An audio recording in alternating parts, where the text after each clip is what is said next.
We can start, madam. Yes. Dr. Sangeeta, please start. Yes. Lovely good afternoon to all of you. I'm Dr. Sangeeta Ravindra Lodha, National Convener of IP Women's Wing. Today, this is first of its kind, Catchup 22, which is having so many different of topics, and legends from IP Women's Wing has joined today to give us all the answers which you may have not gone through this. So IPWW is always committed for academic as well as social commitments. Through IP Women's Wing, we succeed to create bonds with each other and coming up with various academic and social activities for community health awareness. What is IAPWW?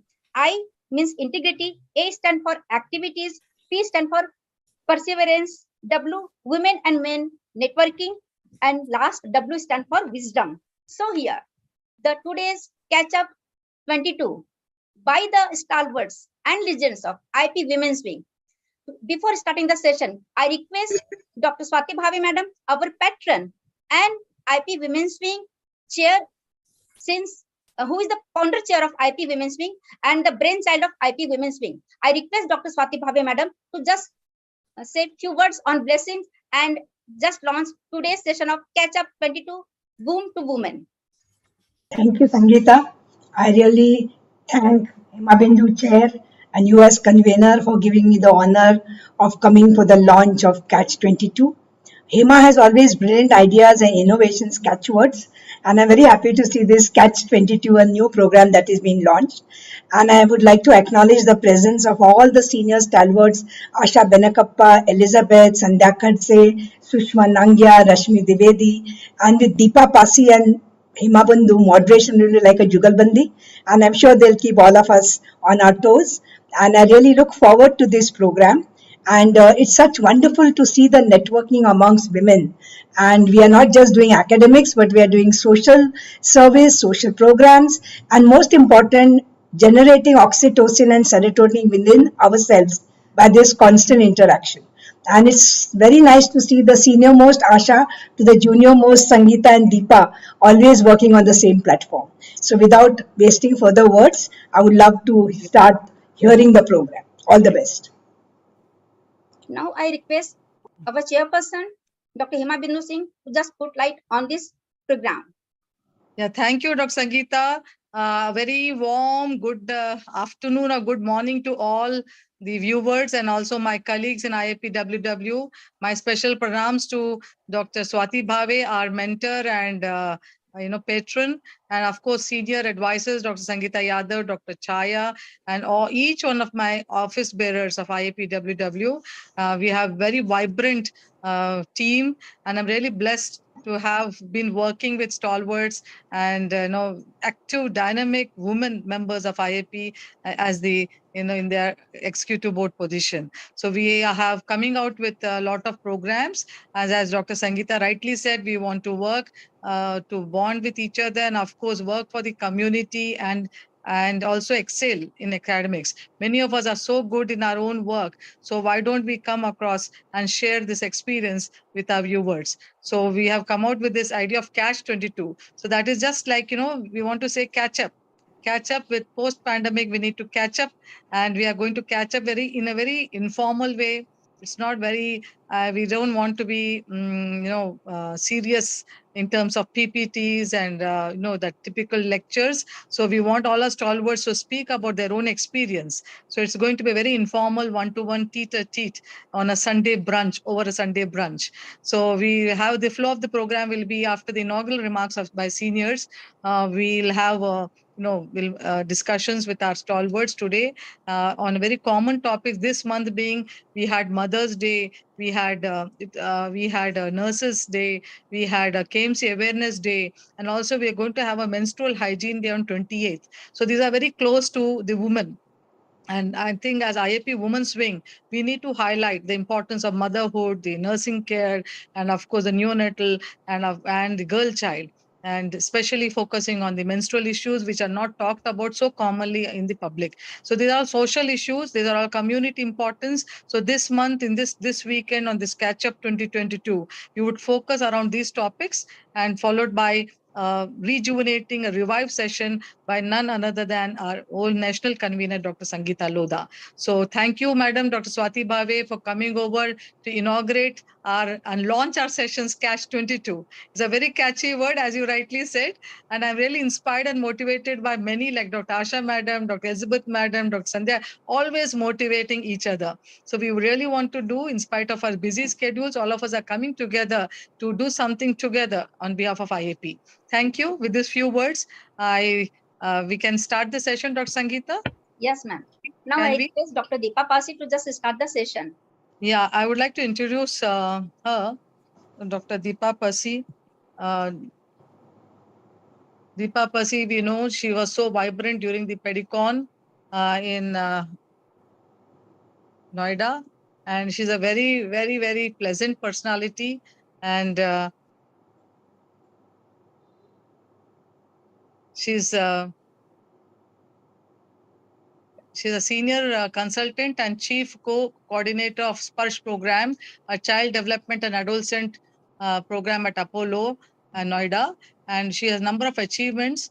She's been the past president of IAP Noida in 2008, placed in the excellent report of Apollo hospitals. And she's been awarded, a number of awards are there. And she's also written a book on substance abuse. So that's really emerging problem. Yes, it is very much relevant at today's times also. This was released in Pedicon, and she's been a trainer to a number of programs at Mission Uday, Mission School Uday. Then we also have Awesome Aya, and she's IAP as Joint Secretary of the AHA, Delhi. So she's very closely working with the Adolescent Health of India and under our IAP. And presently she's Secretary of the AHA in Delhi 2022. And she's been the EB of our IAPWW UP. And she's a very active member of our Women's State Branch of Uttar Pradesh. Over to you, Dr. Deepa, and we both will be moderating this session. Today, thank you for accepting to be with us. So, Deepa, a few words from you. Yes, ma'am. Thank you. Good afternoon for each and everyone. And it is immense pleasure to be at this platform sharing with all the stalwarts. And thank you, Dr. Hema, for your kind words. I welcome all the dynamic people and who are not only great teachers, but also powerhouse of information. And what best way by bringing them all under the banner of IAPWW. Today in Catch 2022 series, we bring today's womb to womanhood topic. As you all know, that womb is dependent on the mother for nutrition as well as mental, physical, and emotional growth. Every child requires an umbrella of nurturing care, which encompasses young children's needs for good health, optimal nutrition, security and safety, opportunities for early learning, and responsive caregiving. In the moments of after birth, the baby's world changes altogether. The baby must learn to signal for comfort, food, and even sleep. We will set the ball now rolling by my first question will go to Dr. Sushmaniyangyaji, who Dr. Deepa, yes, yeah. So thank you, Dr. Deepa, for giving us this short introduction what we are going to cover today. Now we request and invite the speakers or the panelists for today. Dr. Elizabeth Madam, a warm welcome to this forum of Catch 22 on a Sunday afternoon. Thank you for accepting to be with us today. We all know her. So she's a very, very popular figure amongst us, a very, very pleasant personality. She's been a professor and HOD at, earlier in the Government Medical College, Thiruvananthapuram, and she was superintendent also of the SAT hospital. Now she's a professor and HOD pediatrics at Sri Mookambika Institute of Medical Sciences at Kanyakumari district at Kulashekaram. And she's been the state president of IAP in 2016, Kerala state president. And she's been the national president of IAP nutrition chapter at 2017 and 18. Her areas of interest, we all know, is nutrition, child development, and genetics. And we all know her for her books. All the students and postgraduates in pediatrics, they grow and they pass only after they read her books on nutrition especially. She's very famous for her nutrition book. Madam, thank you for being with us today. Thank you for the kind introduction and the opportunity. Thank you, madam. Now I invite Dr. Asha Benkapa, madam. Again, we all are in the women's social groups. We know her for her, witty messages and for the fun and the zeal of life she has. And she's so affectionate to so many of us. Madam has been a stalwart in her own field. She's having number of, degrees. She's been an FIAP, MD, DNB, etc. She's been a HOD of pediatrics at, she's a HOD of pediatrics right now at Chandrama Dayananda Sagar Institute of Medical Education and Research at Harshalli, Kanaka at, at Bangalore. And she's been the former director of the Indira Gandhi Institute of Child Health. We know that's a very famous tertiary care institute for pediatrics at Bangalore. And we also know her for her expertise in lactation. She's been the founder trustee of the Lactation Helpline and task force member of Healthcare Pediatrics for WABA. And she's authored a book on breastfeeding, the basic instinct. So she's having a lot of research to her credit. And, she believes in, supporting children and women. And she's been recipient of many awards for her service for the well-being of women and children. We welcome you, madam. Madam, thank you for being with us. Yes. Yeah. Okay. Now I invite Dr. Sandhya Khatsam, madam. She's again a very soft, affectionate figure we have from Maharashtra, and she's Vice Chancellor, Pro-Vice Chancellor of National Institute of Medical Sciences. She has been at Jaipur and Rajasthan, and she has been working, as a principal and HOD earlier in Mumbai, and now she's, I think, at Nagpur. So she has been a recipient of many awards, many awards, and we also know her for her community importance. She works on milk banks and the lactation and in the breastfeeding areas. I mean, the way she's so committed. So it's not all these stalwarts are not just from their, the books. They are doing so much of real, original work in the field.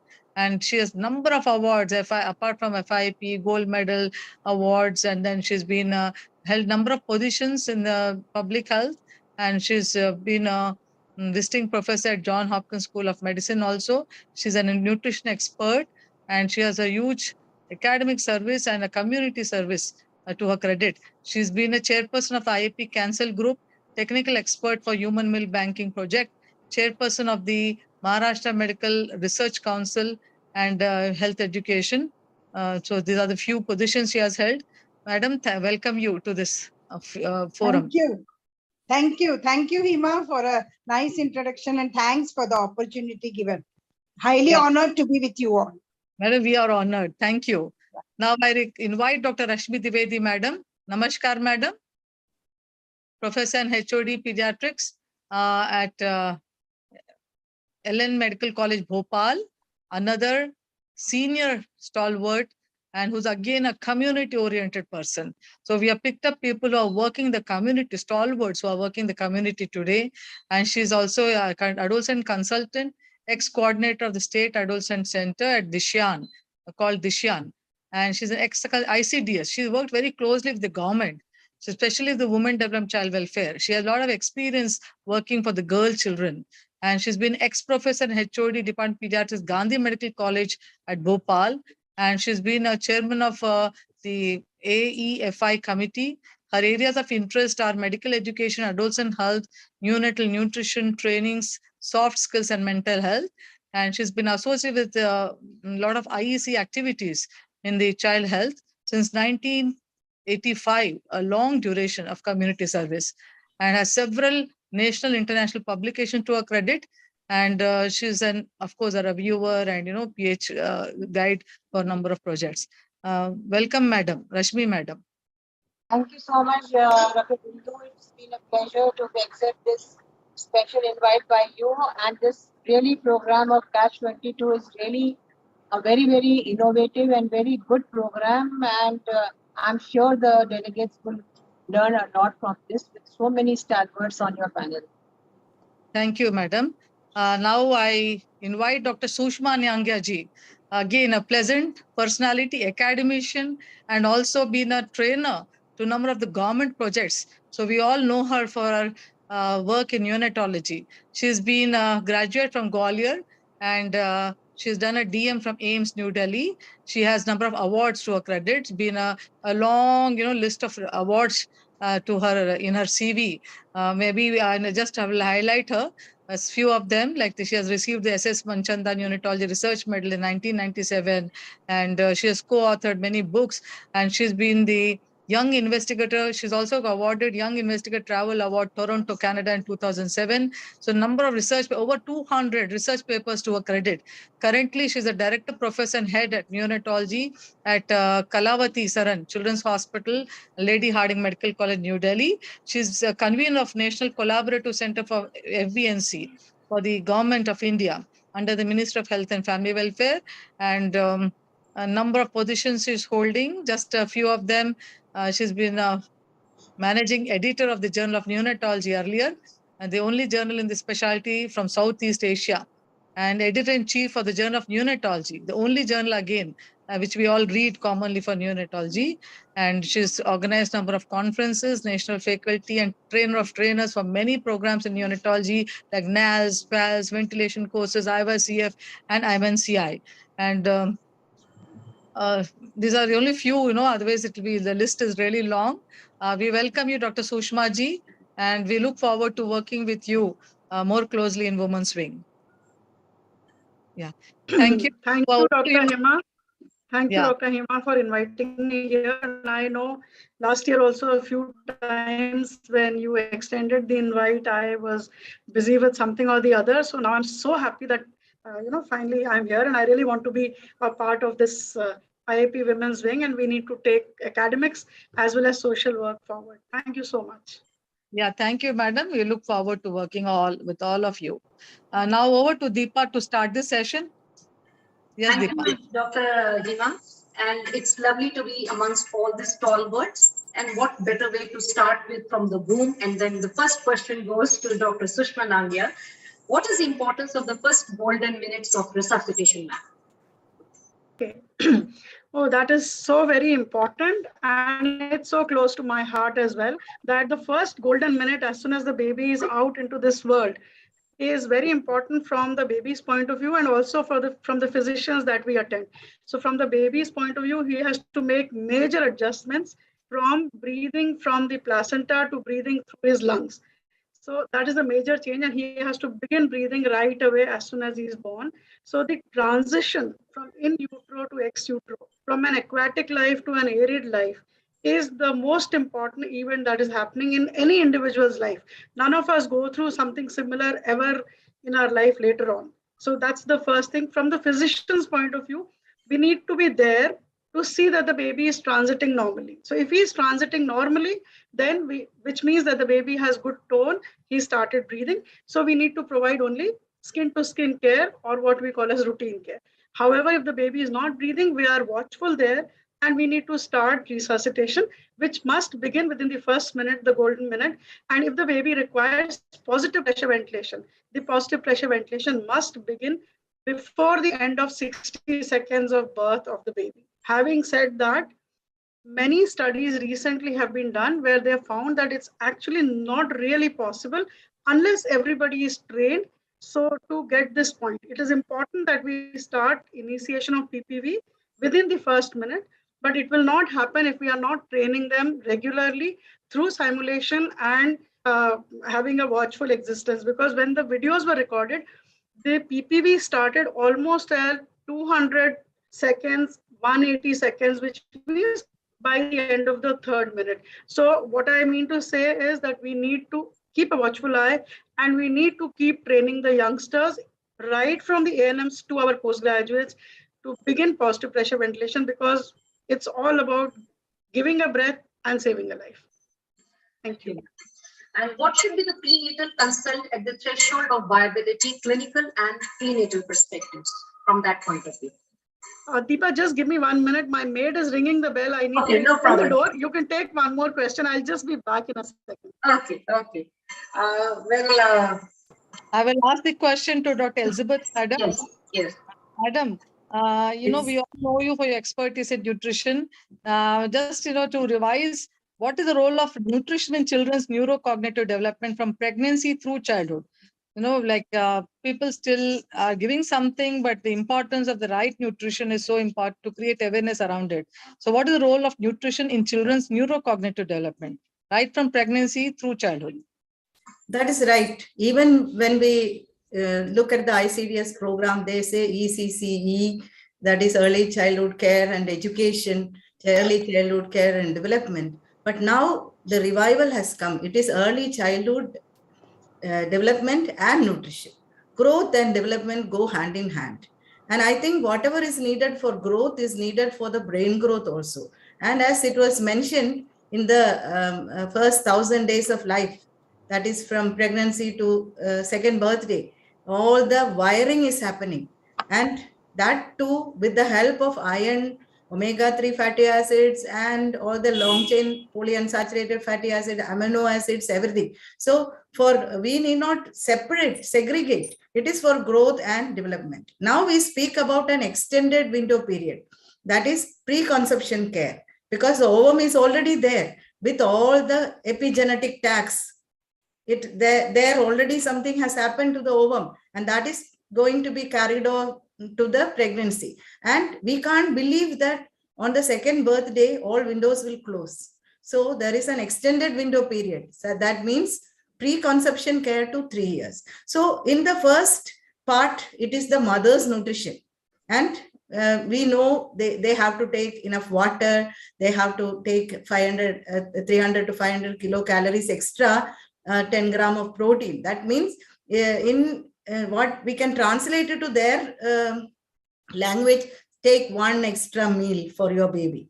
That is enough. And that should be a nutritious, balanced diet, not that you take a burger as a extra meal. And when it comes to lactation, again, the first 6 months, brain growth, everything, totally dependent upon breast milk. And the companies are now bringing out newer things, telling that this is good for brain growth. It is already there, no? They learned it from breastfeeding. And why should we go for that, leaving out the breast milk? So focus on the breast milk. That is it.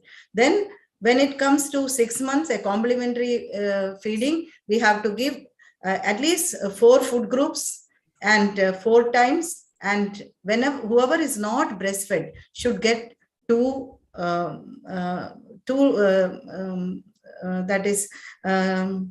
they should get milk feeds. That is what is now WHO is telling. Previously, we were telling no and to this and all. So it should be iron rich, it should be omega-3 rich, it should be zinc rich, it should be amino acid rich, like that. But it is a wholesome meal that you will have to promote for brain growth. But there are certain nutrients which are said as smart nutrients. That is not a hype actually, but it should come from the balanced diet that the baby is telling. This knowledge we'll have to translate to the mother. And whatever supplements are needed, that is at 6 months start bi-weekly iron, and 9 months start the vitamin A. During diarrhea, you give zinc. So we have all the programs in place. We have to sensitize and monitor all these programs. That is all. Yeah, thank you, madam. Actually, you are in UNICEF now helping the Kerala government, and we are very proud that I am sure we'll work with you through IAPWW also. But really, actually, you have rightly highlighted the importance of womanhood and the nutrition for a woman. And you have rightly said, no, it's again another favorite topic of preconception care you have touched upon. So we all are, should not just focus on just what we have been all these years telling only about the child, ye khilao, wo khilao, but how the neurodevelopment aspect, the smart nutrients, which you rightly said. So that has to be focused. And in the community, we request all our IAPNs to talk about the smart nutrients and the importance of neurodevelopment rather than just saying the adequacy of nutrition. Let's focus on neurodevelopment of the child. And of course, the importance of taking care of the woman right from the preconception period. Madam, what is IAPWW? We all know the full form, but please tell us some tips to promote this in the community.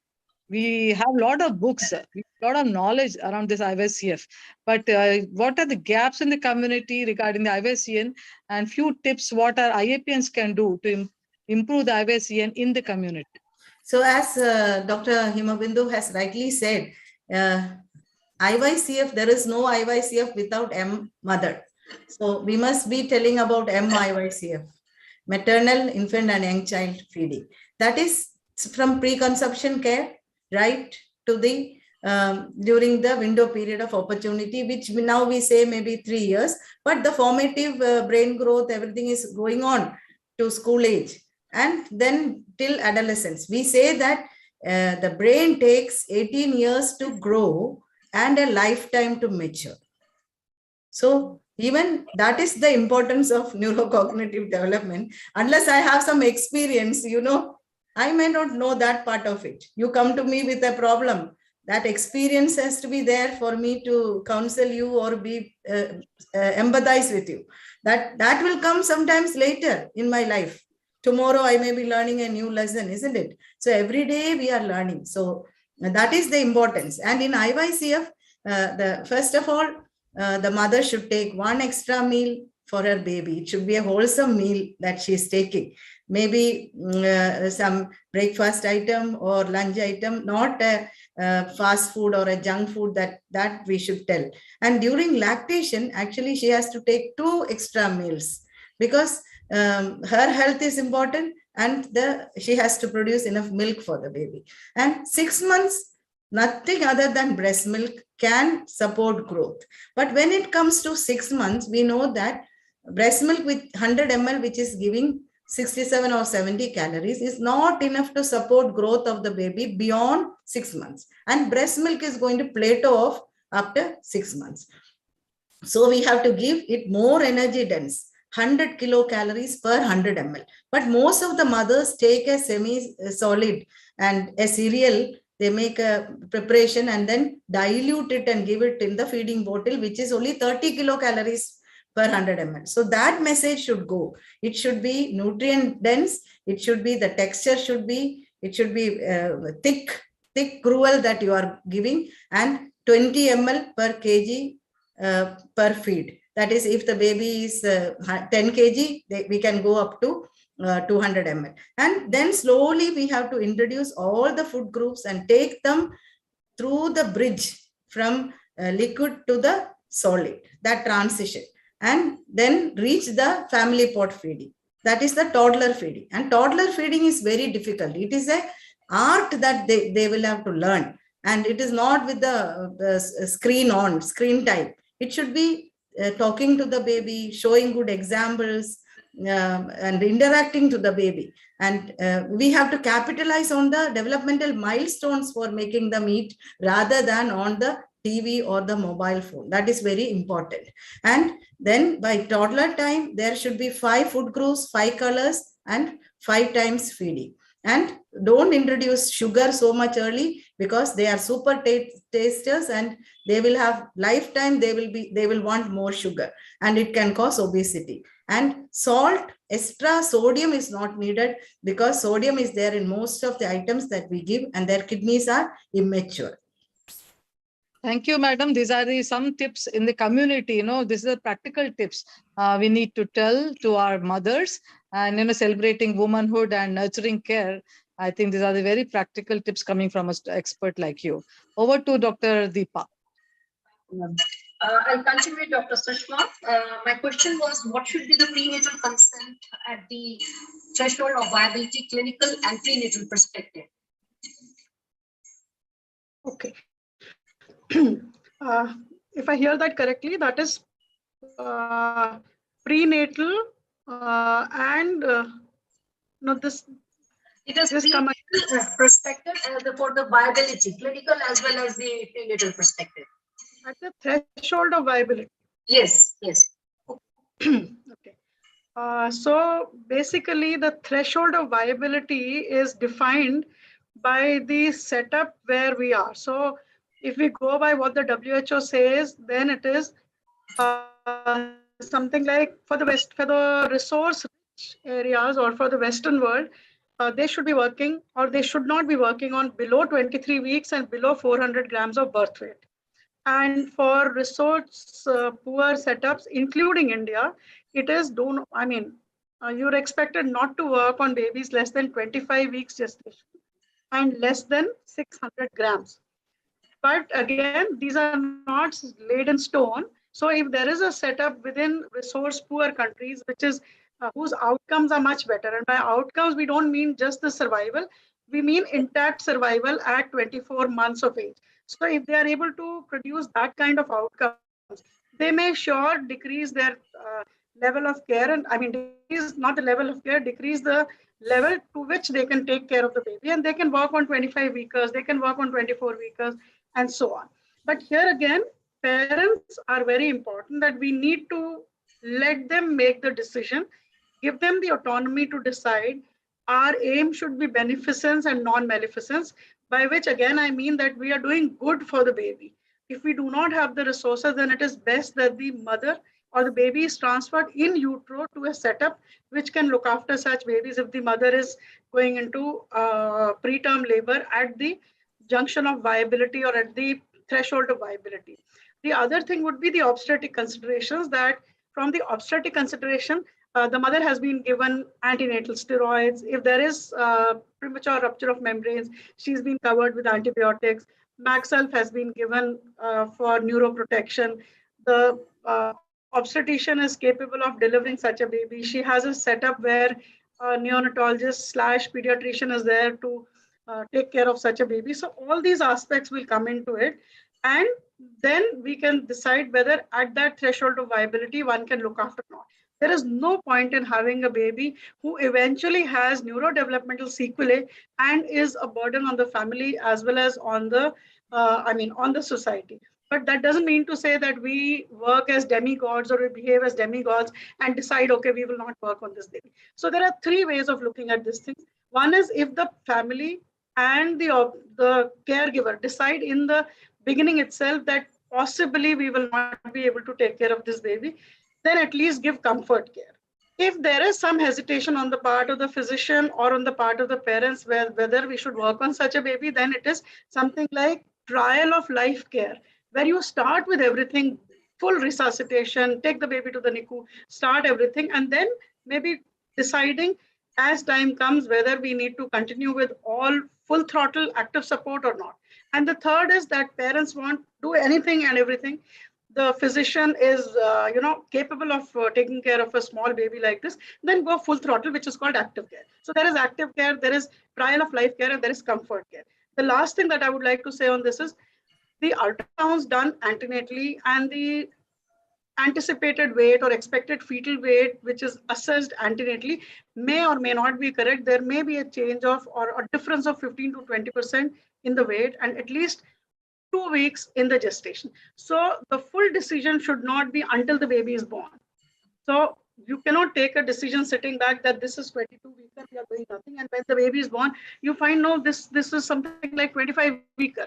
Yeah. Or, so there can be a discrepancy in the ultrasound assessment. So all these aspects have to be taken care in deciding which type of care to be provided, and obviously looking at the outcomes from that unit as to what the outcomes are. I hope I have answered that. I think I have a question, that is, what is the NNF guideline current? Ma'am, unfortunately, there is no guideline from NNF. Long back, it used to say less than 750 grams do not work on those babies, and less than 28 weeks do not work on them. Yeah, that's it. Extremely premature. But many centers have gone ahead working on smaller babies. The outcomes are better. So, I mean, NNF has not revised that to say that now we can come down to this level. I think we should revise. No, we should revise. Certainly. No? As a body, NNF and IAP should revise. With the good services around, it can be revised. And now one more thing I would like to ask, when we counsel them, we have to take their signatures or consent or something like that. Is it required? In today's litigation-prone society and litigation-prone world, it is always, there is that trust between the physician and the parents, but it's always good to have things documented. Not just because there could be a legal listing, but it is documented so that one can go back and see at that time our decision was this based on these things.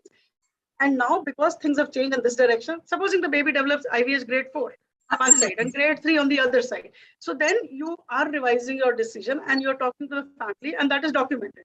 that on day so and so of life, this was detected. And based on this, the decision is made. So it's always good to have a documentation and signature. Yeah, Dr. Deepa, we have another 10-15 minutes. So we'll be asking some few questions. Yes. And we have How can we prevent, Dr. Nag, the retinopathy of prematurity? How it can be prevented? So in interest of time, very short, I will say points. P, do not give pain to the baby in the NICU. Minimize pain, which means minimize the pricks. Do not just keep doing sampling as a protocol. See whether this baby requires or not. So P, O, oxygen, of course, is very important, that you have to give judicious oxygen. I is prevent infection or treat infection appropriately in time. Okay. N is nutrition. ROP is directly related to nutrition and weight gain. If the baby doesn't gain weight in the NICU, ROP is going to happen in that baby. And then is temperature control, of course. All this supportive care. And then minimize blood transfusion, adult blood transfusion. So it's nothing out of the world. It is what we do in the NICU should be done optimally in a good manner. So points is what is being emphasized now. I think I'll stop there in the interest of time. Request to carry it forward this. Dr. Deepa, Yes. We may have to go fast forward, another 10 minutes. Yeah. Yes, you carry on now. Yeah. Can I ask Dr. Elizabeth one question? What is the IMS Act? The IMS Act, sometimes even the IYCF experts say it is a toothless tiger. Okay. It has to be revised. It says that no infant milk substitute should be promoted to the mother, to the antenatal mother, or in the clinics, to the doctors, to the beneficiary. But we know that there are loopholes, and the punishment is only, even if we prove it, it is only 5,000 rupees. It is the cost of less than maybe the cost of 5 tins for them. So it's nothing. So I think I must say that for the sake of the law, we have the law, but it has to be revised. But as a professional, we'll have to respect that there is a law, and then we have to abide with that and give training, become role models for our upcoming generations. Thank you, ma'am. Now, taking it further, I'll request Dr. Sandhya to tell us about human milk banking. Yeah, thank you one and all. Human milk bank, nowadays actually we are using the word comprehensive lactation management center. We are not supposed to use it as a bank or something like that. And it is nowadays the name is changed to Comprehensive Lactation Management Center. It's a center where the donor mother's milk, it is collected, it is processed, and it is made ready for disbursement to the beneficiary, who are those offsprings whose biological mother, due to some reason or other, is not in a position to feed her own milk. And so the donor mother's milk, that is given to the baby, as it is a WHO guidelines and statement that whenever it is possible, the first thing is mother's own milk. Mom, that is first, and baby should receive mother's breast milk. Now, due to some reason, if the baby is not in a position to receive its own mother's milk, then next comes the donor mother's milk, which is actually processed and which is made ready for disbursement at the Comprehensive Lactation Management Center. It works for supporting the breastfeeding part, promoting the breastfeeding, and then, of course, distributing the breast milk, which is one of the most cost-effective and the best nutrient for the baby's growth in the first 6 months and even more than that. And so that is the reason why there is a need for human milk bank and comprehensive lactation management centers. And in India, we have almost right now around 97 human milk banks, which are functioning, which are operational, and they're all doing a very good job. But it is just the donor mother's milk, that is just a stopgap arrangement.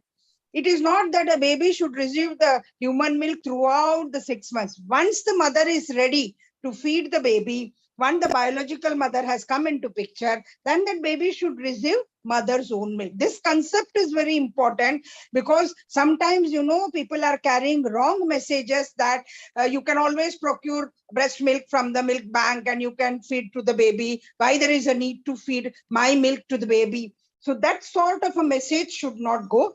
For every mother, she should feed her baby, and every baby has the right to receive its own mother's milk. And when it is not possible, just a stopgap arrangement for taking the milk from another mother who is not its biological mother. Right. And when what is the criteria for? And one more point. It is a voluntary donation and it is not for sale. Yes. Now there are companies who are coming out for sell. Yes, they're coming with sachets to sell it. So we are not just sachets, they are transporting milk across the country through the green corridors in a refrigerated van. And most corporate hospitals, I am sorry to say that, but most corporate hospitals are buying that. Yes. And the mothers are told, you can take rest, you can be at home, we are providing human milk. So it is we physicians who are giving wrong information to the parents, saying that don't worry, now the baby is not getting formula, he is getting human milk. We are giving wrong information because some commercial interest or whatever, I don't want to get into that. Be alerted about that, and that should come under the IMS Act also. Ma'am, we have put this to the Ministry of Health, but it seems everybody is playing the, badminton. The shuttle goes from here to there, from there to there, from there to there. Nobody takes the BFHI will do, the other this thing will do, NNF should look at it, ministry should look at it, like that only it's going. But we really need to work on this. HEMA, IAPWW can take this up in a big way. Commercialization of human milk should not. And we can actually have a session on this to talk about. Yes, this is a food for thought. Yes. Coming to Dr. Sandhya, ma'am, what are the criteria we take it for the breast milk donors? And what is the equipment and how do you record and label these milk? Yeah, madam, just in pointers, quick pointers. I know. We have time constraints. As madam has rightly told, it is a voluntary. It's not a compulsion at all. It's willingness that mother has to donate.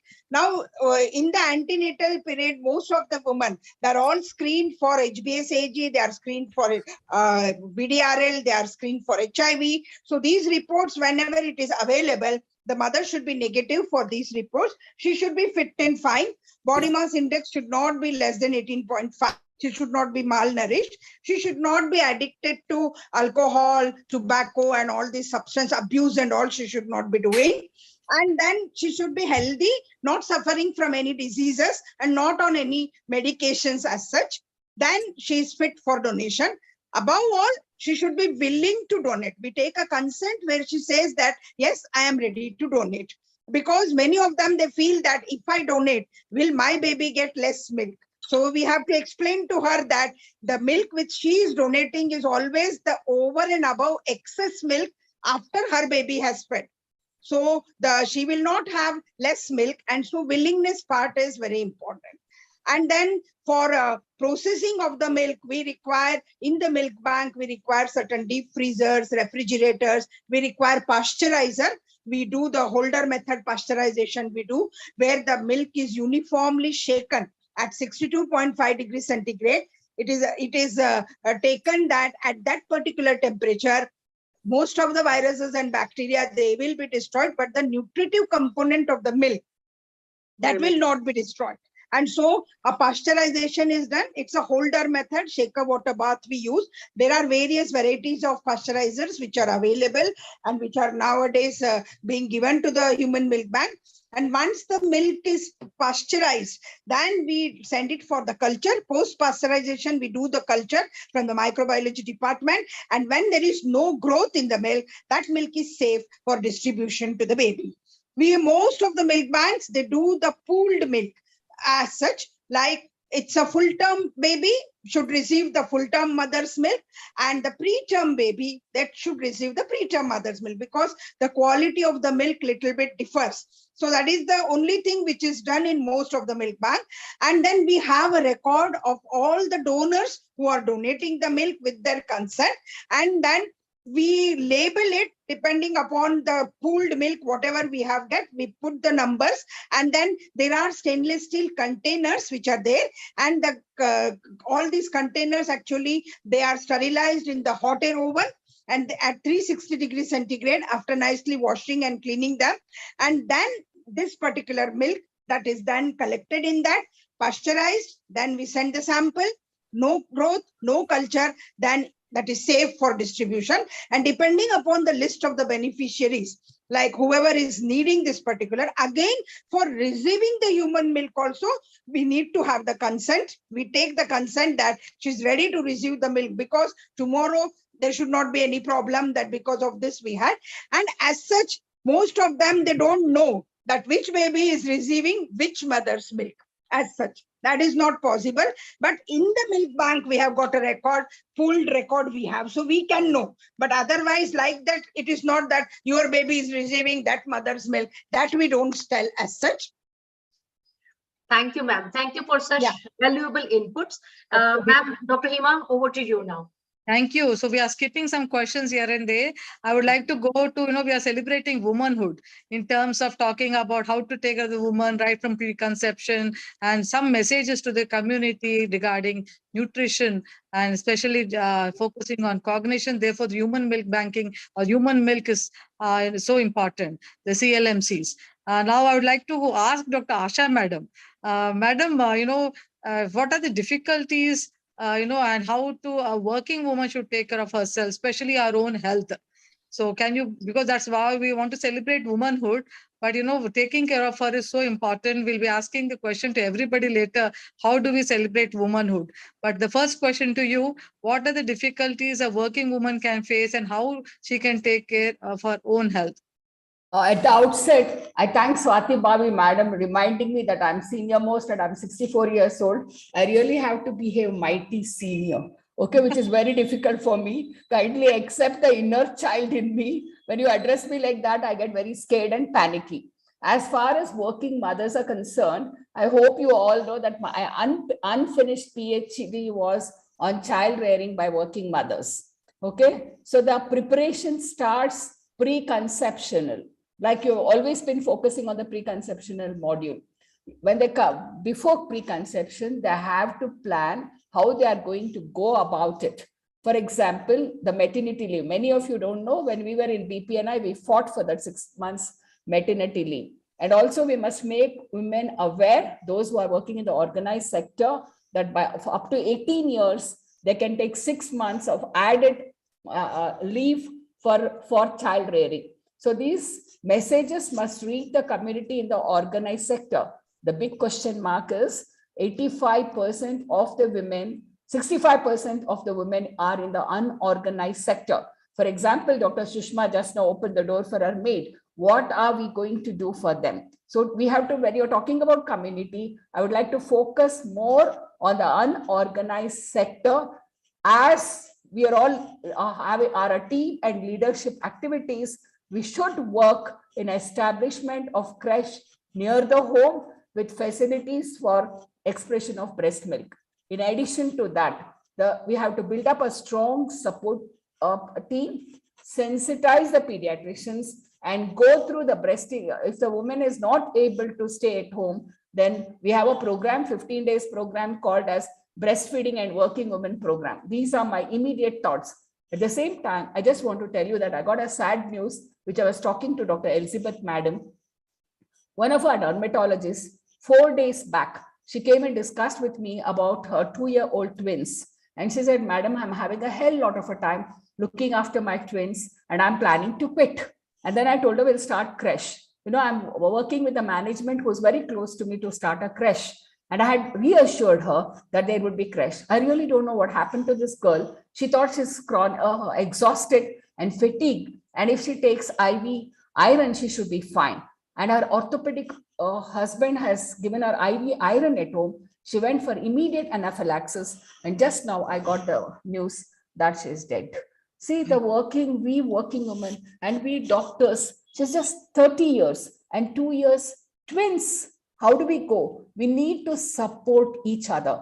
All the crazy messages I put in the in our women's social group is I get sometimes messages, people telling me, Asha ma'am, this is happening to me, that is happening to me. I suddenly put something, sometimes it will be very silly. What I'm trying to tell you all is we have to connect, we have to network, we have to support each other. So this is a good movement has started, Hima. Just like Dr. Sandhya was telling me, Deepa was telling you, that take up this in a big way. Commercialize of the milk banks is which is worrying me very, very badly. So we need a strong laws to support the working mother.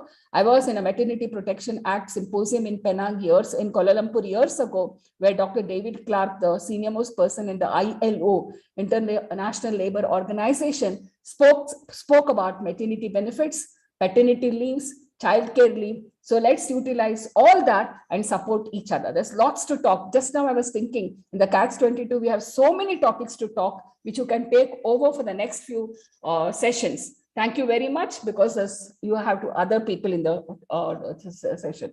Madam, that's and how to celebrate womanhood. We'll have one line from each of one of you. First, I would like to listen from Dr. Rashmi, Madam, also. She's been here for a long time now. Madam, we are celebrating not just womanhood this month. We are also going to talk about the girl child. Especially, there is a day called Menstrual Hygiene Day, which most of us may not have celebrated all these years. Do you think that is a topic of taboo still? Can the women's wing and all of us women pediatricians take this up on 28th of this May to do something to the community regarding this issue? Over to you, ma'am. Ma'am, unmute yourself, Rashmi ma'am. Unmute yourself. Ma'am, you are muted. Dr. Rashmi, you are muted. Oh, yes. So I have unmuted myself. As per my experience of starting adolescent education from the year 2000 up till now, I have seen a lot of difference in the menstrual habits of the adolescent girls. When I used to talk initially about menstruation to the ICDS girls and growth and development, they were looking down. Slowly, they started telling me what are they using for their menstrual as menstrual pads. How were they disposing it? And when we talk to them about the menstrual hygiene and how to dispose and what is the correct way of disposing. So today I feel very happy, at least when we talk to adolescent girls here. And not only that, I had an occasion of speaking to some girls of Srinagar on a platform, digital platform last year to celebrate the Menstrual Hygiene Day. And I was so happy because their mothers were also sitting with those girls. And not only the girls were asking, the mothers were also asking questions. So as far as menstrual hygiene goes, we need now not only to make them aware about the menstrual hygiene part, we now need to implement it at all levels. And thankfully, with the Women and Child Development Department coming up with low-cost pads for the rural girls and for the for urban slum girls, it's now a part of menstrual hygiene. I think the only point which needs to be stressed now, all of them are using pads. Now the point to be stressed is how to dispose of correctly, and the disposal system has to be told to them that if you should, one of the very common methods of disposal is putting them into the flue and flushing them down. So which should never be done. So we need to tell them what are the don'ts to do. I mean, don't flush them, don't put them in the loose.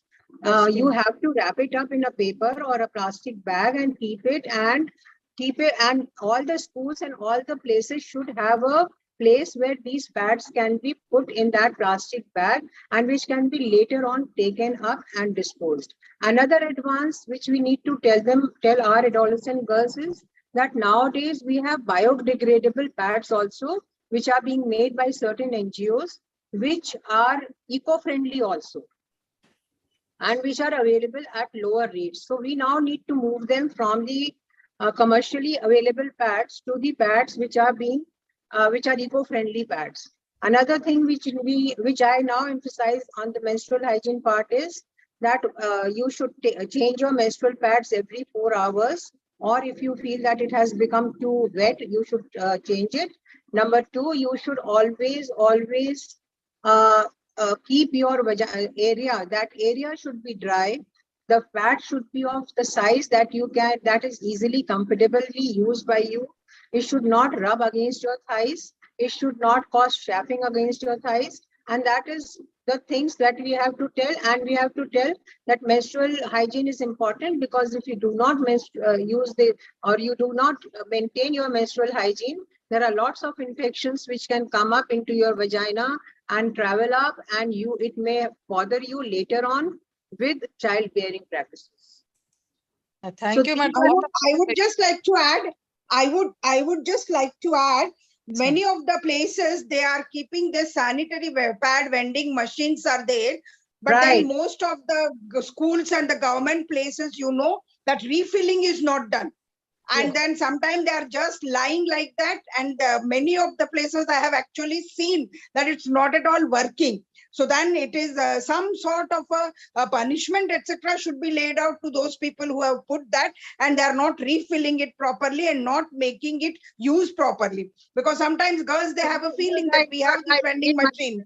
In Madhya Pradesh, what is happening is there are certain, what should I say, public partnership people who have put these vending machines, and they are made responsible for seeing that in schools or wherever they have put, they should be putting it. And even because we have a very strong network of WCD people over here in Anganwadis and other places. So anything which is missing is reported and due action is also taken. So in Madhya Pradesh, by and large, 80% of the vending machines are working properly.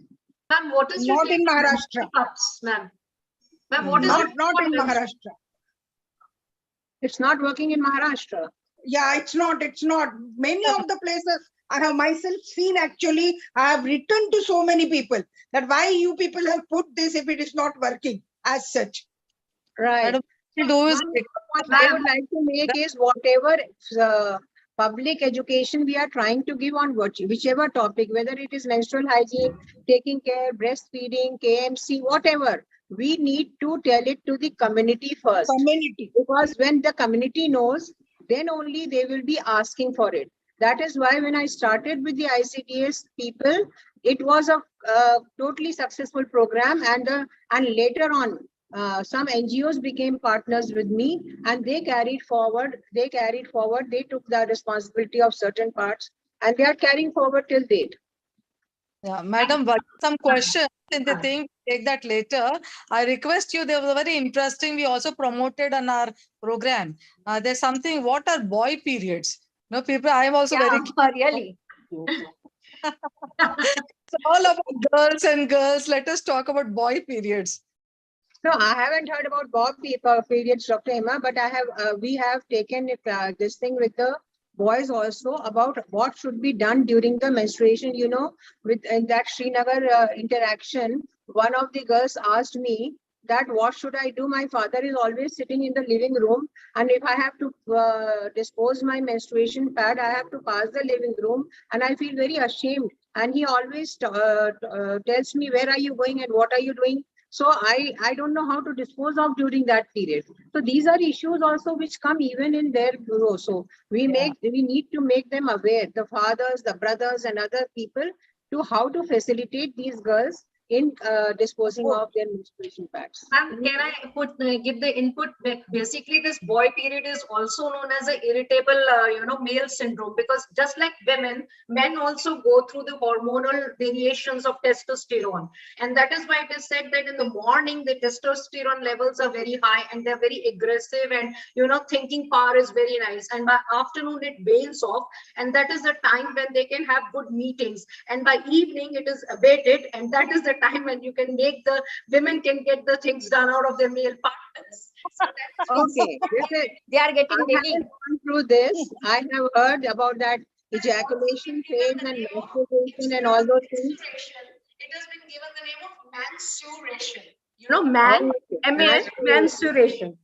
So the diurnal variation of the testosterone levels, that is what boy period is known as, and there is variation of the testosterone 24/7. Women have it every 28 days. Men have it every day.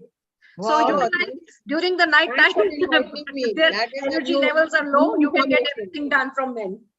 Very interesting, Dr. Very Deep. nice.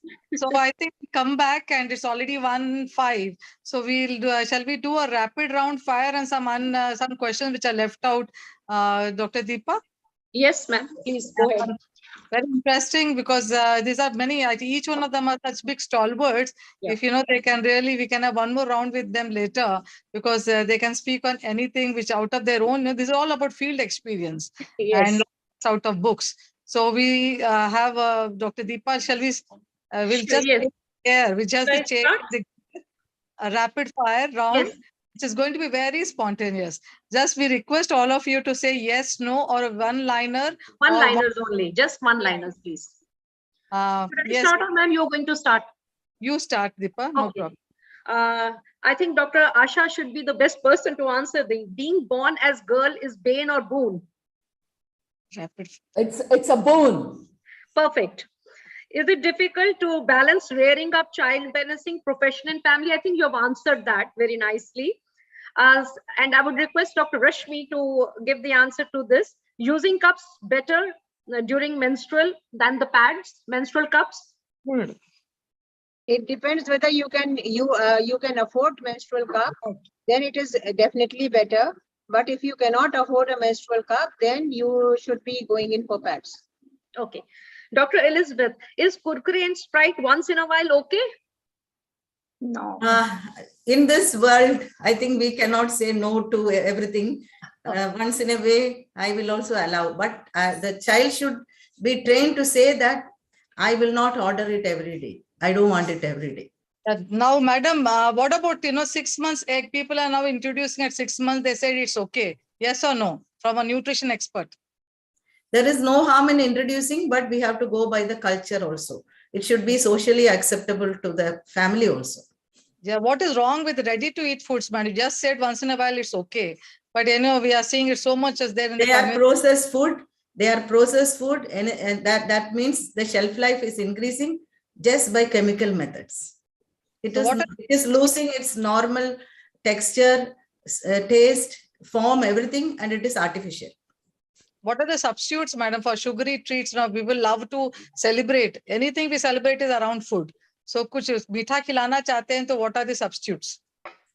You can Anjeer. you can take fruits. Fruits are very good everywhere. Now, others can anybody can answer. It's open forum, but one by one. Yeah, and make out of natural things. We can take dates, we can take fruits, make a delicious thing out of that. And ma'am, what age we can introduce all these sugar levels? Even for a 6-month-old, we can use jaggery and date. Jaggery can be added. Natural products, which is closer to a natural product, but not the processed one, the sugar. They are super tasters. So better not to give them too sugary or salty things. Deepa, recently I did this MIYCN course. According to that, no salt below 1 year. What about it, ma'am? Congratulations. No salt below 1 year and no sugar below 2 years. Everything should start after the age of 2 years. All right. Ma'am, Asha, sorry, Dr. Sushma, diapers or cloth napkins? What is your take on it? Okay. So traditional cloth napkins are always better. They are more environment friendly and they are not heavy on the pocket. The issue with diapers is it's like just put on and pull off, but you need at least 6 in a day. And their disposing is difficult. The crystal that is there, all the chemicals that are there, it harms the environment. And sometimes it can also affect the baby's tender skin. So if it is really required traveling out or something like that, use it. But at other times at home, I think it's always good to use a soft cotton cloth. And of course, there is issue with washing and cleaning, but yeah. Madam Sushma, you are speaking about newborns. We want to speak about young adults and pads, using cups during menses is better than pads. Who will say yes or no? Ma'am, you said already answered, ma'am. Already answered. Already answered. Okay. So, Dr. Asha, what is the role of HPV in boys? What is HPV? What is HPV that? vaccination, human Vaccine, papilloma. Human papilloma virus vaccine. Yeah, it's recommended even in boys because they're the super spreaders. They have warts. And we are having a long discussion of a girl whose entire perineum is with warts, and the similar warts were found with all those men who raped her. So men also need to be vaccinated because they are prone for viral warts. Has this been taken up by the IAP, ma'am? No. No. I think this thing can also be taken up by the IAPWW. WW. But the drug controller has given the permission for the bivalent, I think. Okay. For men. IAP has not taken it up. Okay. And for ma'am, this for you, Dr. Elizabeth, ma'am, for obesity, what is more appropriate, waist to height parameter or BMI? BMI is more conventional and easy to do, but waist can be done. But in a school and all, it may be difficult when they are doing having the uniform, etc. And you have to take written consent and assent from the child. All right. Thank you. Thank you for the input. Dr. Rashmi, what is the WASH acronym stand for, and how can government and school, amend it, implement it? Please repeat. I couldn't get it. WASH, WASH, the acronym. Yeah. What does So it you stand want for? What does it stand Okay. for? Okay. Let I me think just it is think water about and it. sanitation. Water, sanitation, and hygiene. Hygiene. That ma'am's book has all that. Yes. Excuse me. Water and sanitation hygiene. That is a thing. And how can we implement in the schools, the government, because that is very important for the menstrual hygiene. Yeah, so that is what has been told to the schools, that they should have a proper disposal place, or even for changing, the girl should have a different place to change her pads whenever needed, and disposing it in the bathroom. Number two, she should have a running water to wash her hands, and hand hygiene also has to be taken care of, as well as the vaginal hygiene. So these things should be made available in the school so that they should be hygienically clean, and they could every time they change the pads, they should be able to wash their private parts after changing the pad, and then put the new pad in. Deepa, Yes, so we have to take up this, that as women pediatricians advocate for in the schools regarding the availability of water and etc., privacy, etc. Okay, now regarding the newborn health, Dr. Sushmaniyangyaji, long-term problems would be there post-pandemic for all our newborns, right or wrong? Not for all the newborns. Newborns have, the God has made it in a manner that not many newborns are affected. So still we need to follow up. I think we need to see what there, but we don't expect any We problem. need to follow a baby. So we need to follow a baby born to COVID positive mothers, but they aren't really so badly affected. So, so that's a silver lining. But yes, and we expected a baby boom, which didn't happen, I think. Right. Yeah, madam. Now, one more common question working women face, that there's babies, still continuing to breastfeed beyond 1 year, and they feel quite embarrassing. Though we keep teaching them by feed up to 2 years and beyond, so they feel if we can stop at 1 year. So, your take on that? For working, Anybody can answer. Free to answer, ma'am. Anybody can take it. Yes. No, we have to encourage them that yes, continue breastfeeding. It helps you and it helps your baby. Baby is getting at least 1/3 of the nutrition that he requires. And there's something called reverse feeding, a working mother, once she goes back to work, that will take more feeds in the evenings. So as soon as she comes back home, frequent feeding. So the mother-baby guy will adjust and continue. Excuse me. I just want to welcome Dr. Madhuri Kanitkar, madam. She is on the board and she has just put a question over here. I think she has welcomed all. So welcome, Dr. Madhuri Kanitkar, madam. I've been listening from the beginning to this. Thank you, ma'am. Thank you, ma'am. Yeah. I just conveyed my condolences. I was horrified to hear what Dr. Asha told us about the young dermatologist. I think this is something we need to take up as a huge cause for concern. Yes, ma'am. Yes. We may continue now. It's a stress. That's what my last question in this. I think more the many professionals tell 10 months to 1 year is enough. Ah, That also we have to sensitize. Breastfeeding, you can Yes. stop. And your baby is on other feeds. Madam, my last question in this final round, because just Madhuri Madam also said, I was also thinking about it. See, this is a typical case of a working young woman, and she has to balance her profession, and she also wants to nurture and be that maternal instinct. She wants to rear up and be with her children. Lot of stress around her, and this could be some of the reasons. We all want to be super moms and be fit and fine. Now, how do we balance? Tips from all of us are so most of us are able to balance, and we are, I think, a little bit we should be role models to others. So some tips from each one of you, all the panelists here, and of course we'll take one liner from Madhuri Madam also at the end. How do we balance profession and our personal, domestic and nurturing issues? See, Hima, though I was monitored, ridiculed for all the funny posts I put, I didn't take it to heart. This is one way of getting out of the many times I get into depression. And the IAP Ladies Social Platform, which you started, is such a nice forum where immediately people come to my rescue. You have come to my rescue at 3 a.m. in the night, and Kiran Didi, Swati Baba Madam, all of you, please be open, connect. I'm alive today because of all of you. I will vehemently say that. So please connect, talk, be open. Thank you, Madam. Dr. Sandhya Khatsam.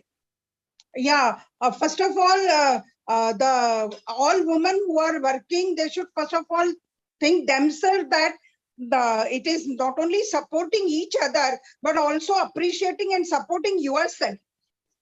My message to all the women is that you are doing a great job. Appreciate yourself and see to it that you pat yourself for whatever you are doing and be happy with what you are doing.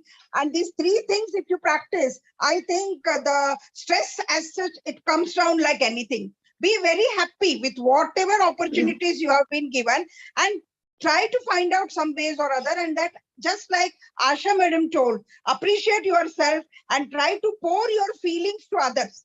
That is something which is very, very important. In our busy schedule, we are unable to speak to even our own colleagues as such. We sometimes in the same institute also, we are not seeing each other for months as such. So that's why it's very, very important that speak out, whatever is your problem. And then we as a women leaders, we should make arrangement of counselors in each and every working place. When woman has got any problem, she should be easily approached and she should be guided. We have a psychiatry department in all the medical colleges, and we have to make this a compulsory in the working places where the woman will get counseling in case if she has any problem, or if she wants to speak to somebody and she wants to solve out her problem. This is something which we have to bring it up. Doable. Yes, Elizabeth ma'am, your take on it? Elizabeth ma'am. Okay. Yes, I would like to say that be yourself. Don't aim to be a superwoman. Be happy, live the moment, pursue your passion. Your first love should be to yourself, so that everything which is dear to you will become more dear to you. And do not hurt yourself. Thank you, ma'am. Dr. Sushma. I have something profound to say, that we have to tell the girls and the younger colleagues that do not carry any guilt, that I have not been the best wife, I have not been the best mother, I have not been the best professional, and comparing with men that so many papers, so many this, so many positions, etc., etc. So no guilt should be carried. Tell the girls, because once they do not carry a guilt, only then they will open up with a friend or a colleague or a counselor. If they keep carrying that guilt inside, they will not open up. They'll keep feeling, and at home, in the society, you will keep hearing such things. You're not looking after your child as well. You're so busy with your profession. Yeah, so be it. I am. So she should be the one who should not carry any guilt. And this we have to instill in our girls, younger colleagues, all of them. And I keep doing that in my institution with all the younger faculty members who join. Ma'am, कैसे करें? बच्चे को देखें, घर को देखें, husband चिढ़ जाता है, सास चिढ़ जाती है, सबको चिढ़ने दो. आप अपने आप को बनाओ ही मत कि मुझे सब कुछ परफेक्ट बनना है. नहीं हूं मैं परफेक्ट, ना मुझे परफेक्ट बनना है. How can anybody be perfect in all roles? Wonderful. So no guilt. Dr. Rashmi. I would just like to suggest two things. One, parenting is a joint responsibility. It is not only the mother's responsibility. So do not try to become a super mom. Nowadays, even the paternal leaves are being given as the maternity leaves are being given, paternity leaves are also being given. And in the younger generation, I have found that parents have become equally involved in rearing of the children if they are in a unitary system of the family. Number two, whatever you have, I have seen my PG girls bringing their children to the college, my assistant professors bringing their less than 6 months old child to the workplace, putting them in the creche and feeding them there. So try to look for solutions instead of thinking only of the problems. Whatever alternatives are there, one should always, worrying is not an answer to any query. Madam, now I think we'll ask Dr. Madhuri Kanitkar, Yes. madam, because of, please tell you have been highly successful from our angle. We all appreciate you. How could you balance this and your tips for the younger woman? I think firstly, all the tips that have come in have been fantastic. Each one has done an amazing job and has reached their every height. So what I've been saying everywhere is exactly what you all have said is, I just say one sentence, be less than perfect. I mean, whenever I talk to young girls, I just say be less than perfect. Say, okay, like just the way you all said. The second thing I would like to, since we on the panel and among us, we are all the senior lot, is at every stage make a difference. And in that, I'll quote Eleanor Roosevelt, who said to manage yourself, use your head, but to manage others, use your heart. And this is something which is not really happening. We talk theoretically, but when it comes down to actual workplace basis, each one of us, if we promote this among the senior lot, in fact, that was one of the plan that when we were saying we were creating a women's group, I said we must create a mentorship platform where senior women are there just to talk and listen. Even someone who listens to someone else feels good about it. So which is that connectedness doesn't remain. So open to communication by senior women and making a change. I think this is something which is at which I can, like, I'm sure all of us have done it, but I've really tried at every stage.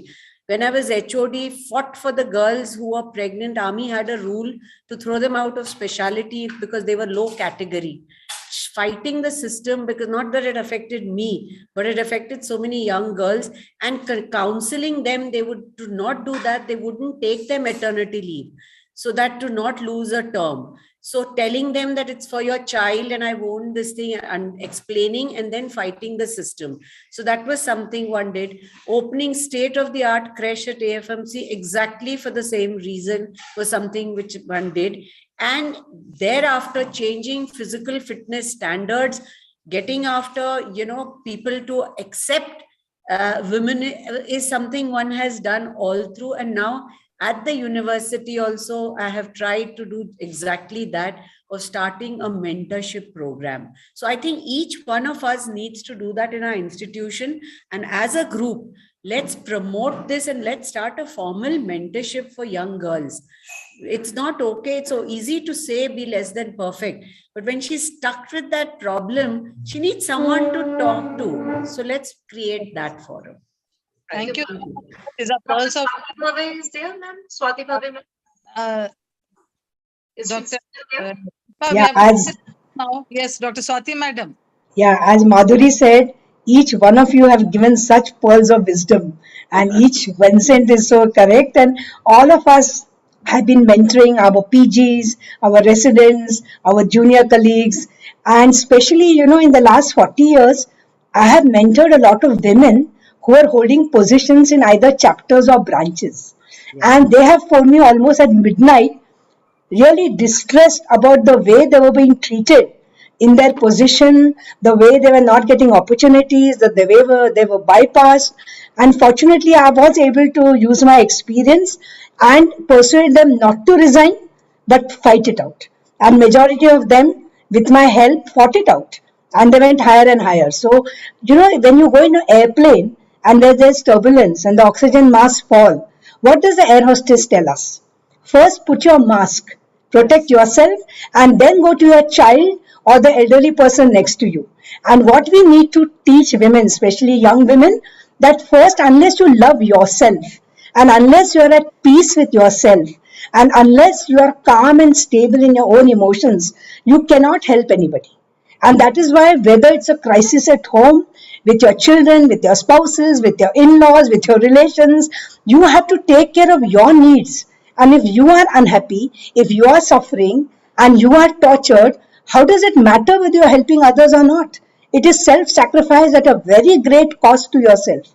And hence, though you should not be selfish, you should also have some self protection.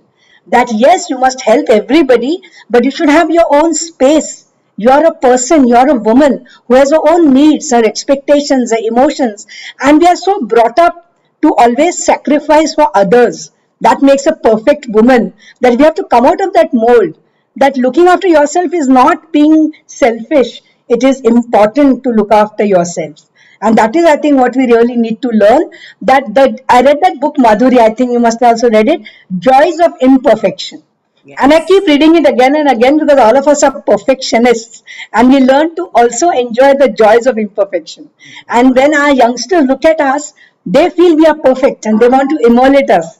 And we have to also, as we tell parents, we always share our success stories. We always share where we are glorified.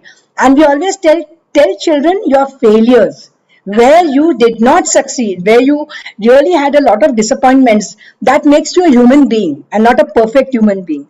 And I think as mentor, I have shared with these women from IAP who used to phone me and say, you think you had struggles? I also had struggles. I also had this humiliation. I also had these disappointments, but I came out of it. And that gives them strength. That yes, if Dr. Bhavi also went through all this, we can also all go through all this. Thank you. Exactly, madam. For your golden words. You know, just a small thing, another thing which I've been now fighting, I'm saying in a public forum, the thing of childcare leave. I've said that it should be given to both spouses if both are in the job. Because it's, we, by saying that the mother only should take, then the colleagues at workplace say that she's always on leave. Whereas the leave is not for the mother, it's for the child. And just by changing and saying that childcare leave is enabled to both parents will bring in a thing that child rearing is the job of both, especially after infancy. I mean, it's equally important. Thank you, madam. Now it's time to hand over to Dr. Sangeeta Bafna. We have overshooted a little bit. I really thank each one of you. Today we got pearls of wisdom from all of you. So thanking each one of you. Now I hand over I also thank Dr. Deepa for moderating this session along with me. And without taking names and wasting time, I want to thank each one of you. And over to Dr. Sangeeta Bafna. Bafna, thoda sa please, over to Dipesh ji, Can we extend for minutes? Yes. We need to support the mothers of the babies admitted with us or the children admitted with us. They don't come from the same strata as we. Our colleagues are from the same strata. It is easier to help them and understand their things, but we have to also support the mothers of children or babies admitted with us. Thank you. Thank you, Madam Ji. We have so much to do. Now over to Sangeeta. This is a special session of revival and rejuvenation, and she's so good at it. Over to you, our national convener of IAPWW. So, Sangeeta. So now my turn has come, and this is the session of laughter yoga. When you laugh, you change, and when you change, the whole world gets changed. So today I'm going to tell you few tips of laughter yoga. What is laughter yoga? It is just laugh without any reason, without any condition. You have to just laugh. But there are some few tips and steps which I'm going to tell you. So there are first step. You have to just do clapping. Clapping means by clapping, this all the points of your hands will get stimulated and you will feel fresh. The first part of this laughter yoga is 1, 2, 1, 2, 3. 1, 2, 1, 2, 3. Like this, you also have to do 1, 2, 1, 2, 3. 1, 2, 1, 2, 3. This way, the all points will get stimulated. And after that, you have to just do in a different way or in a rhythmic way. I can just explain you. 1, 2, 1, 2, 3. 1, 2, 1, 2, 3. 1, 2, 1, 2, 3. So we are just going to add rhythm in this. Now we have to just convert it into a chanting pattern. Ha ha ho ho ho. Ha ha ho ho ho. Ha ha ho ho. You all can do with me. Ha ha ho ho ho. Ha ha ho ho ho. Ha ha ho ho ho. So you have to laugh also and do acting also with this. 1, 2, 1, 2, 3. Ha ha ho ho ho. Ha ha ho ho ho. This is the first part of this laughter yoga. Then second, you have to take deep breath and then just lose your hands, bend your body. Just think that there is no any weight of your body. Just make it like this and then do like this. Bend as much you can do. Hold it, hold it, hold it, and then do.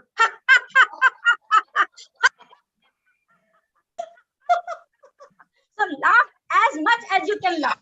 This will just bust out your all the emotions, stress, and everything. And when you will finish this session, you feel very fresh. So this is first part is clapping, adding it into chatting, ha ha ha, ho ho ho. Then second part is bending your body, losing your whole body on your hands, and then making it hold it, hold it.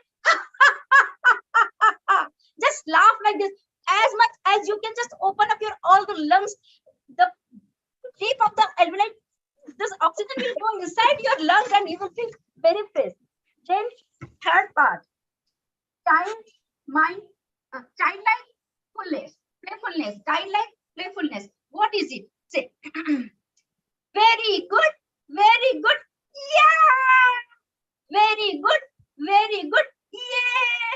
Like this. So this is just make you more open up to the person who are standing in front of you. When you will do this in group, you will feel very fresh. You will feel very rejuvenated yourself. Then these are the open up exercise, or we can say practice exercise. And after that, I am telling you 2-3 parts of this exercise are part of exercise laughter yoga. Think 2 glasses are in your hand and you have to make very tasty milkshake. So how you will do?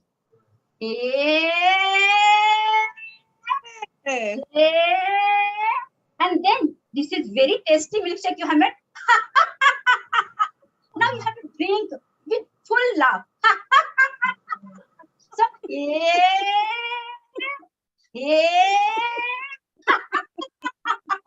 this is milkshake laughter. Another one is mobile laughter. Let's think you're talking to someone who is very close to your heart and just keep mobile in your hand.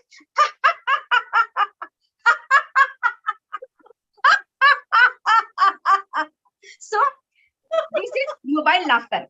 Another one is laughter, I told you, mobile laughter, then appreciation laughter. You have to appreciate the person who is sitting in front of you. So when you are in group, just move around and say,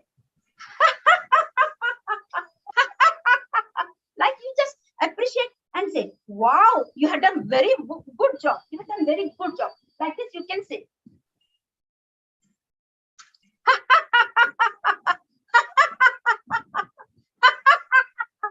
So I told you milkshake laughter. I told you this Mobile laughter.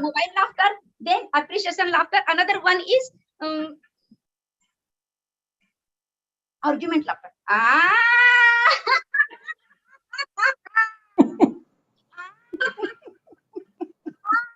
तूने उस दिन मुझसे क्या बोला था? Thinking in mind that, but you have to explicitly laugh. मैं मजा चखाऊंगा. So these are very small tips of laughing yoga, laughter yoga, but this will just rejuvenate you like anything. When you will finish 5-minute session of laughter yoga in a group, you will feel very fresh, very rejuvenated yourself. And I'm telling you, you must do it in a group, in an open air space like garden or in the terrace with your friends, and you will love to do it daily. This has been invented by Madan Kataria from Mumbai. He's a physician, and in 1995, he thought, why not to just change the yoga into laughter yoga? And really, it has just spread like anything in the whole world. And because I was having very less time today, so I just give you only few tips. Otherwise, I used to take classes and schools for all the children and everyone. So this is all about laughter yoga. Sangeeta, we will add a Zoom laughter. Very good, very good. Yes, ma'am. Very good, very good. Right. I have finished the session in time, and there are a lot of things about laughter yoga I can tell, and I can tell a number of things, but it's okay. Yeah. So Thank you. Thank you all for joining. Thank you so much, Dr. Sangeeta, for rejuvenating us in the real manner. Yeah, I think at the end, I would really like to thank. It's this Catchup 22 is a very unique program which we want to plan. Please give your inputs to make it more interesting. And it is a forum where we'll all come together who's doing real work in the community. As unse tips lenge, or to younger women, we are a support system. And also definitely we would like to take care of ourselves and our mental stress, and therefore this rejuvenation and revival post-pandemic. So this could look silly to some, but these are so. Once you won't feel it silly. It is, many of us have forgot how to smile over the long 30 years of our lives. Yes. So I think we need to really take out time. We don't lose anything by smiling and taking care of each other. Let's open up. Let's speak to each other. Let's support each other. Let's catch each other. That's what we are going to do through these sessions. Let's over to you, Dr. Narmada and Sangeeta, for the vote of thanks. So this was the first Catchup 22 womb to women. And it was really within 48 hours notice, we have collected all the stalwart speakers from IAP Women's Wing, and we catch a very good orator and moderator, Dr. Deepa Pasi, who has just compiled the whole program within 48 hours. And really, it was very informative session.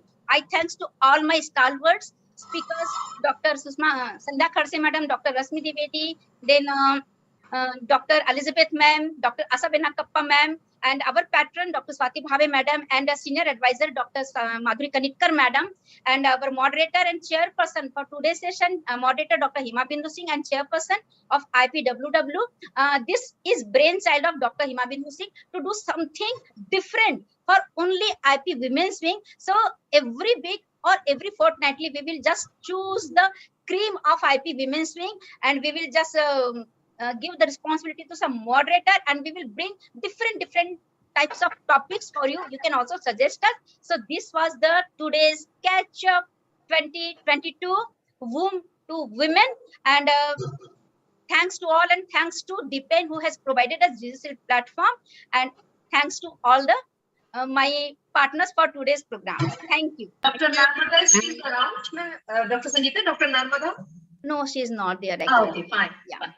Thank you so much, everyone, for your kind presence. Thank you so much. Thank you. To see Dr. Madhuri Kanitkar Madam and Dr. Swati Madam. They are so busy and they have taken out time on this Sunday. This is so rejuvenating. It was very, very relaxing and enjoyable. Thank you. We'll meet again next Sunday, same time between 12 to 1:30. And of course, we have a lot of new ideas coming up, and we are looking to meet each other at Nashik. I don't know whether we can formally announce here. Dr. Swati Bhave Madam, can we? Sure, you should. And we have the chairman organizing, secretary organizing, so you must organize. So I think as a chair of IAP Women's Wing, it's my pleasure and honor to invite all of you to the first national conference of IAPWW, which is going to be organized at Nashik, Maharashtra. Our chief advisor and past chairperson, Dr. Madhuri Kanitkar, has been very, very generous and magnanimous to support this first Pedicon, which we're calling it as Fem Pedicon 2022. She is hosting us as the chief organizing chairman of this conference at Nashik, Maharashtra. We all know she is the vice chancellor of the Maharashtra University of Health Sciences. So she's the venue is so good. The campus is so beautiful. So we are really going to have a nice time there. I invite each one of you to please come and join for this first Pedicon of IAPWW. So it is only for the women members, and we're going to have a purely great academic program with topics of social importance. That is the highlight. And the theme is empowering the community, which is the aims and objectives of our IAPWW. So we'll pick up those topics which are of community importance, and of course covering all the sub-chapters. And we'll have all the academicians, IAP Women's Wing academicians, to come there to be the faculty, and will definitely involve our younger women members who are looking for platforms. And we create that platform for them, and they'll be invited as faculties who are doing original work in their fields. So I request the scientific chairperson, Dr. Elizabeth Madam, Dr. Asha Madam, who are our committee chairs, to take care of the younger women, also to get slots in this IAPWW conference. And we are also open for research or original papers by our women postgraduates or younger women IAPians. They can present their papers in this national conference, and it should be a great FemPedicon, the first national conference IAPWW. And very soon, I think in a couple of days, we'll be releasing the brochure, the trade brochure, and also the invite. And as I'm the organizing chair, Madam Dr. Madhuri is the chief organizing chairperson. Dr. Swati Bhava Madam is our patron, and Sangeeta Yadav is our chief in the advisors, and along with Dr. Chaya, who's our past chairs. And then Dr. Sangeeta Bafna is the organizing secretary. She's been assisted, and she has a good organizing team. We have senior members are the joint organizing secretaries, Dr. Ruchira Gupta. We have Dr. Neela Mohan, Dr. Narmada, and Dr. I think I'm not able to remember. We'll be releasing the brochure soon. And we have the finance secretary. We are looking forward, Dr. Srilekha Joshi and Dr. Nirmala, with a huge experience with dealing with the pharma. So they'll be helping us with the support for the pharma support or the financial support. And the registration amount will be quite reasonable, around 3,000 rupees is what the executive board of IAPWW has decided. And I hope, we'll not depend more on the farmer. Let's support each other by supporting others by this very minimal contribution. And then these dates are around July 30 and 31 of this year. Please block your dates and circulate this information among all the pediatricians, so that, and also please encourage registrations for this conference of difference. So we'll definitely have a good cultural night also, where our original talents can be, we all can gel with each other, connect with each other, and, de-stress and rejuvenate. Yes. That's welcome from my end. Over to you, Dr. Sangeeta, if you want Now to add the last announcement. On the 25th of this month, by 5 p.m., we are going to install 21 branches of IP Women's Wing. We have installed 6 branches 2 months back. Now 13 branches we are going to install on 25th of this month. So I request all of you to please join and see the galaxy of all the women members who are in from different states. Thank you. Thank you. Yes. So thank you so much once again. Thank you. Have a nice